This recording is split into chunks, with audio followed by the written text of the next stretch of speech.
Welcome to Made for More, a podcast where we dive into all things faith, ministry, and everything in between. My hope is that through these conversations, you'll be reminded that you were made on purpose and for a purpose.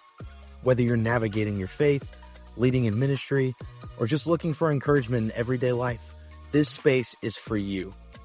With that in mind, let's jump into today's episode of Made for More. Well, hey, thanks again for joining me for another episode. It's been a little bit of a crazy season, just jumping into doing our first ever kids camp at our campuses, across all of our campuses. And so that's just been really exciting, but super time consuming, and super busy because we are getting to put so much effort into, just seeing God move in the next generation. So I'm super excited about that. We're going to do that at the end of this month, but I'm really excited to just get to be back, because we're talking about the question of, does God actually hear me? And the questions that sometimes come into my head are just like, God, like, are you there? Like, do you even hear me? Like, these are questions many of us whisper in the dead of night or behind the wheel on a lonely drive. You pour out your heart, hoping for some hint of an answer, but instead you're met with silence. It can feel discouraging, even heartbreaking. You might wonder if your prayers are just bouncing off the ceiling. If you've ever felt this way, you are not alone. Like, in fact, some of the greatest people of faith have been right where you are, asking the very same question. Like, throughout history, God's people have experienced moments when heaven seemed quiet. The Bible is full of raw, honest stories of people who cried out to God and had to wait, wonder, and wrestle with silence for a season. Like, let's even talk about a few. Like, and I hope that through this, you'll see that feeling unheard doesn't mean you are unheard. Say that again. Feeling unheard doesn't mean you're unheard. Like, take David, for example. In the Psalms, King David, a man after God's own heart, often poured out his discouragement. He wrote things like, "How long, O Lord? Will you forget me forever? How long will you hide your face from me?" These aren't the words of someone confident that an answer is coming quickly. David felt forgotten and unseen. In Psalms 13, he asks, "How long?" 4 times. And I think this gives like a desperate glimpse for God's response. Yet, even in his frustration, David never stopped praying. He ended the same psalm by affirming, "I trust in your unfailing love," and choosing to keep hoping. See, his circumstances hadn't changed in that moment, but David knew God's character was still trustworthy. David's story shows that it's okay to tell God exactly how you feel. Your confusion, your anger, your sadness, and you're still able to hold on to faith. Like, unanswered prayers do not mean God has checked out on you. Job is another great example. Like, Job endured unspeakable pain and loss. In his suffering, Job cried out to God over and over again, and for a long time, God seemed silent. Job even said, "I cry out to you, God, but you do not answer." He felt that heaven was closed off to him. Maybe you've been there. I know I have. Praying for help, for healing, for a miracle, and all you get is quiet. Job's story is a tough one, because he wrestled deeply with why God wasn't intervening. But what he learned, or what we can learn from Job, is that God had been listening all along. See, when God finally spoke, it wasn't with a direct answer to every question. It was with overwhelming love, wisdom, and presence. In the end, Job said, "My ears have heard of you, but now my eyes have seen you." God used this silence to draw Job into a deeper understanding of him. It reminds us that even when God, or even when we don't hear God right away, he still hears us. And he might be preparing us to hear him in a new way. As one pastor noted, we can take heart in knowing that even when we shout in the silence, God hears us. And sometimes it's in that very silence that our faith is strengthened and we find the grace to keep going. Another story in the Bible is the story of Hannah. Like, Hannah longed for a child and prayed year after year for God to answer. And in her culture, infertility brought deep shame, and she was heartbroken. The Bible describes Hannah praying silently in the temple, lips moving but voice unheard. She was weeping before God with all of her pain. For a long time, nothing seemed to happen. I mean, you can imagine some of the questions that she had. Like, God, do you hear me? Why is nothing changing? Yet, Hannah didn't give up praying. In fact, she poured out her soul to God honestly and vulnerably. Eventually, God did answer her with a son, Samuel, but not before Hannah learned that God was listening the whole time. At one point, even before her prayers were answered, a priest blessed her and she went her way, and her face was no longer sad. She found peace before the solution arrived because she trusted that God had heard her. Even if her womb remained closed, she knew that the Lord's ear was always open. And indeed, the Lord remembered Hannah.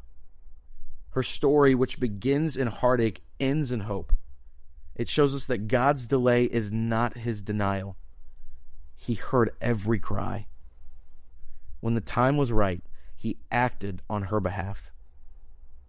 See, these examples remind us of a crucial truth, and I think that truth is that God hears us even in the silence, even in the waiting. David, Job, Hannah, they all felt the ache of God's quietness, but in the end they discovered that silence is not absent. God was there, listening, and working in ways they couldn't see. See, when you're praying and nothing seems to happen, it's really easy to let doubt creep in. Like, let's be honest. You might start telling yourself, maybe God must have forgotten about me. Maybe he doesn't even care. Maybe I'm not good enough for him to answer me. Like, those thoughts are powerful lies that grow in the silence. Like, I get it. I've believed them at times too. But here's the thing. God has not forgotten you. He hasn't stopped loving you, and his love isn't something you have to earn by being worthy or qualified.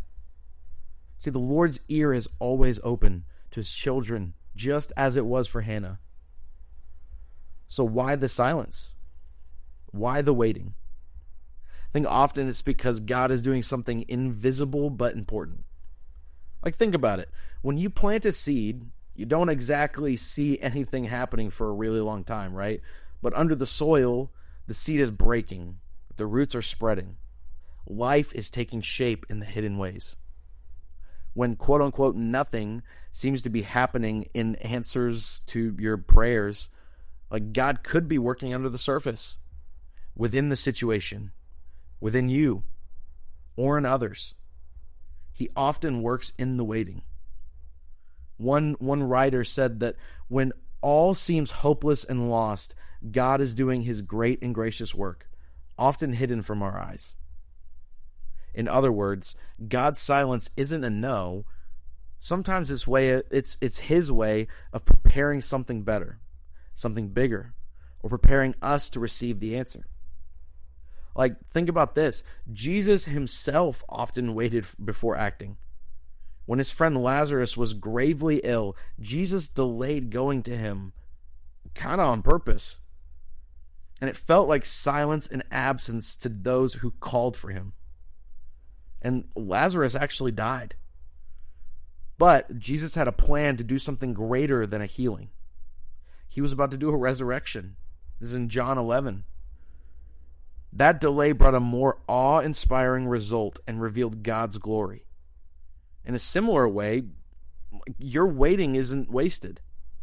God could be setting the stage for an answer that's different and more amazing than what you ever could have expected. Because while we wait, God invites us not to give up.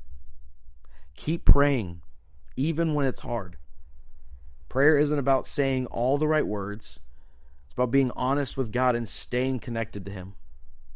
The Psalm shows us it's okay to pray things like, "Wake up, Lord. Why are you sleeping? Don't ignore my pain." For reference, that's Psalm 44:23.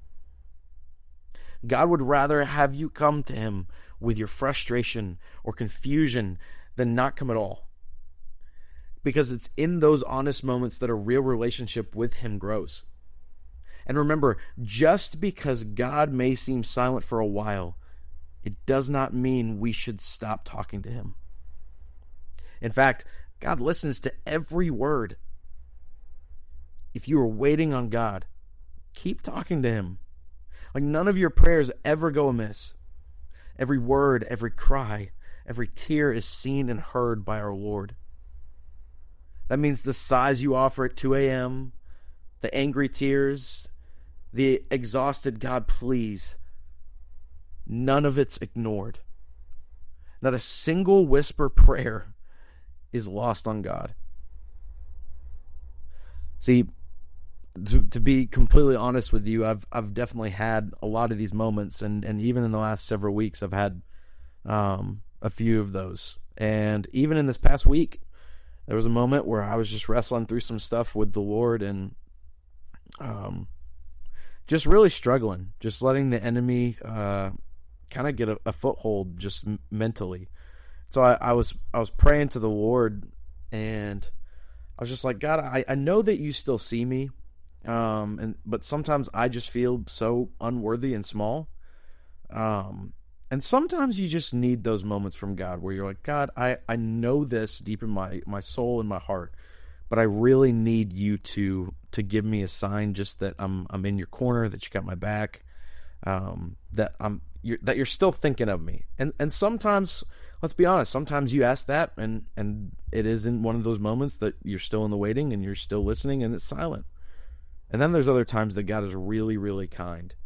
And so I, as funny as it is, a lot of times I'll pray in the shower because it's just, you got great shower thoughts, but I have great shower prayers. That's crazy. But anyway, and so I was praying to the Lord about this in the shower, and got ready and got in the car and started going to work. And as I was driving down the highway, I was about to get on the highway, and a semi truck just pulled right across in front of me. Didn't cut me off, it was at the light. And I look at this semi, and it has my name on the side of it. It just says Samuel on the side of it. Nothing else. So that immediately caught my attention, and my heart immediately sank. And I look at this truck, and on the back of it, it says, "Your success is our business." And honestly, I first tried to downplay it and was like, "Oh, well, maybe that wasn't a sign from God," and just kind of blew it off. And the more that I thought about it, the more it kind of hit me like a ton of bricks. Because I've been praying. I'm like, "God, I just need some reassurance that you see me, that you haven't given up on me." And man, here's this random truck, like essentially calling me by name and saying, "I've got you. Like your success is my business." And I know that sounds strange. Like it's not like this truck had any like magical thing about it, but in that instance, I knew that God was speaking to my heart. And it was kind of as if he was whispering like, "Hey, I see you. I know you by name. And I've invested in your story. Like what happens to you matters to me. And I'm the one who takes care of your success." And I won't lie to you, I bawled my eyes out in my car. I bawled my eyes out. Because I was reminded that any kind of success that I have is from the Lord. It has nothing to do with anything I do. Yes, I can work hard. Yes, I can do all these things, but I can still work hard and do all these things and not succeed. Like, success is from God. And what a beautiful blessing that is. So not only was I reminded that he sees me, but he's also reminding me of going, "Hey, anything that you're succeeding in is because of me."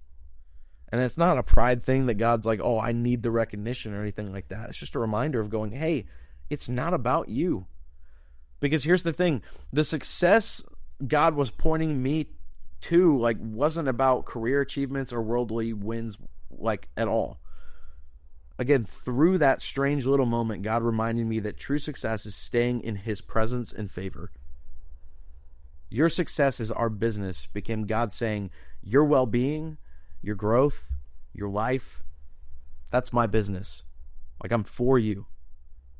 I realized that I had been so worried that I wasn't worthy or qualified enough for God to care about what I was doing. But this was his gentle way of resetting my perspective, honestly, because it's not about me earning anything. It's about him being with me. So that morning, I really believed that God answered that prayer, and maybe not with a loud voice from the sky or a sudden miracle, but I would definitely say it was a subtle personal sign on the back of a semi-truck during the morning. And honestly, like, God's pretty creative. Like, it was really cool. And it taught me something. And what it taught me was that sometimes we need to slow down and pay attention. Or if we don't, we might miss out on the little love notes that God is leaving for us along the way. Like, maybe there's little signs that you have missed out on. Maybe there's signs that you've been praying for, but you're too busy nose deep in your phone. Maybe you're too busy paying attention to so many other things that you ask God for this, but you don't see it because you're looking for it in this big, grand gesture that you miss it in the small. You think back to, I believe it's in 2 Kings, of the story of, I believe Elijah. It's either Elijah or Elisha. Forgive me for not getting my reference correct. Where God speaks through the quiet. You know, you expect God to speak in this big, brand way, and sometimes he speaks through a whisper. And so when we miss out and don't take time to slow down and pay attention to what God's trying to show us, we might miss it. It's kind of a similar thing to what I talked about several months ago about slowing down and how God was teaching me in that. And to think about all the things that I probably have missed out on in my life and the things that I could miss out on in the future if I don't choose to slow down and pay attention to the little signs that God's trying to give me. Because here's the thing, after that experience, like, I started to wonder. Like I said, how many times has God been answering me in small ways, but I was too hurried or stressed to notice? Like, it's a humbling question. We often expect God to show up in these big, dramatic ways, like a parted Red Sea, a voice from a burning bush, an instant resolution to our problem. And sometimes he does the big miracles, but often his voice is a gentle whisper, like I was saying. Like, remember the story of Elijah. God didn't speak to him through the earthquake or fire, but in a still small voice. I realize that's 1 Kings, not 2 Kings. I'm correcting myself now. But see, in my case, like, God whispered through a truck with my name on it, as crazy as that sounds. And for you, it might be different. It could be a random text from a friend saying, "Hey, you're on my mind today. Like, how are you doing?" On that exact day, you felt alone. Maybe it was a verse that pops up in social media that speaks precisely to your situation. It might be stepping outside to a burst of sunshine through the clouds, reminding you that darkness doesn't last forever. Like, these little moments of kindness are not coincidence, or not a coincidence. Like, they're gifts from a God who hears and cares about you. To notice them, we have to do what our modern world hates doing, and that's slowing down. Like, when we pray, also take time to listen and watch. After you've poured out your heart to God, try not to rush immediately into the next thing. If you can, be still for a moment. Carry an expectancy with you that God will respond. Maybe not in the way that you demanded, but in the way that you need. And be open-minded about how that answer might come. It could be through scripture, through people, through an inner peace, or through something as quirky as a billboard or song on the radio at the time. But importantly, don't discount the waiting time. Like, let's be honest, waiting is hard. It was hard for David, it was hard for Job, it was hard for Hannah, and it's definitely hard for us. But waiting is also where faith grows strongest. It's where we lean to trust God's character even when we can't see what he's doing. Like a child learning to walk, sometimes a parent stands just a few steps away, arms open, not because they've abandoned the child, but because they want the child to take those steps and grow. And see, in a similar way, God may feel just out of reach, but his arms are open, waiting for you to take a step of trust. He's not really far at all. In fact, the Bible promises God is near to the brokenhearted. He draws especially close when we're hurting. So the next time you feel that painful silence after you pray, remember these truths. God does hear you. He heard you the first time you cried out, and he hears you still. Silence doesn't mean he's absent or inactive. He might be working on something that you can't see just yet. Your feelings might tell you God is gone or he doesn't care, but feelings aren't always facts, let's be honest. The fact, based on God's own promises, is that he will never leave you nor forsake you. The fact is that every prayer you pray is noticed. As a writer that I was reading beautifully said, every word, every cry, every tear is seen and heard by the Lord. If you're in a season of God's silence right now, like, I'm not going to sit here and patronize you by saying it's easy, because it's not. But I do encourage you to keep the conversation with God going. Like David, pour out your true feelings to God. Like, he can take it. Like Job, cling to faith even when you're confused. Like Hannah, keep praying and dare to believe that God hasn't forgotten you. Slow down and watch for his replies in the small things. They're there if you look. And when you catch even a hint that God is responding, maybe a sense of peace that washes over you after weeks of anxiety, or a line from a worship song that lights up your soul, treasure that. Thank him for it. Let it remind you that you are seen and heard by the King of the universe. How amazing is that?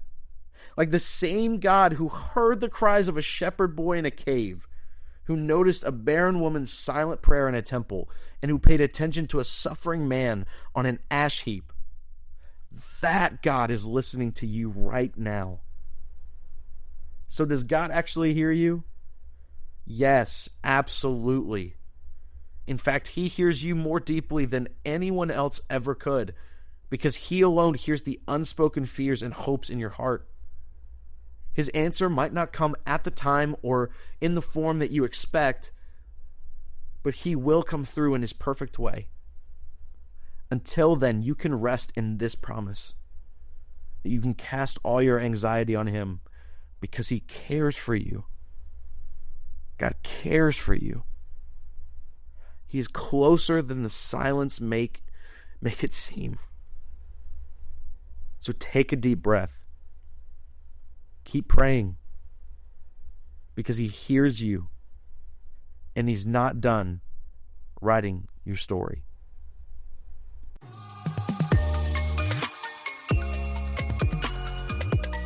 Thanks for tuning in to this episode of Made for More.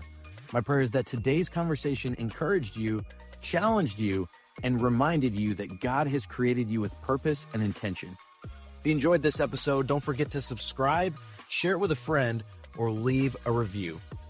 Until next time, remember, you were made for more. So live with purpose and trust God in the journey. See you next time.